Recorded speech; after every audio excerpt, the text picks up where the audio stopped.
ఓం నమ శివాయ అనేది పంచాక్షరి మహామంత్రం. ఈ మంత్రం అన్ని కోరికలను నెరవేర్చే కల్పవృక్షం. ఈ మంత్ర ఉచ్చారణ వల్ల చిత్తశుద్ధి, జ్ఞాన ప్రాప్తి లభిస్తాయని పురాణాల్లో చెప్పబడింది. పూర్వం జరిగిన ఒక పురాణ కథ పరిశీలిస్తే, భగవంతుడి నామాన్ని అర్థం తెలియకపోయినా భక్తితో ఉచ్చరించిన తగిన ఫలితం లభిస్తుంది.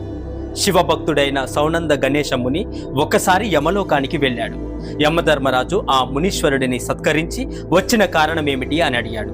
తాను యమలోకంలోని విశేషాలను చూడడానికి వచ్చినట్లు ఆ మునీశ్వరుడు చెప్పాడు. దీంతో తన లోకంలో నరక యాతనలు అనుభవిస్తున్న పాపాత్ములను యముడు ఆ మునీశ్వరుడికి చూపించాడు. వారి పరిస్థితికి జాలిపడ్డాడు ఆ మహర్షి. ఓ జనులారా, ఓం నమ శివాయ అనే మంత్రం ఉచ్చరిస్తే మీ యాతనలు, పాపాలు పటాపంచలైపోతాయని చెప్పాడు ఆ ముని. మునీశ్వరుడు చెప్పగానే వారంతా కూడా ఓం నమ శివాయ, ఓం నమ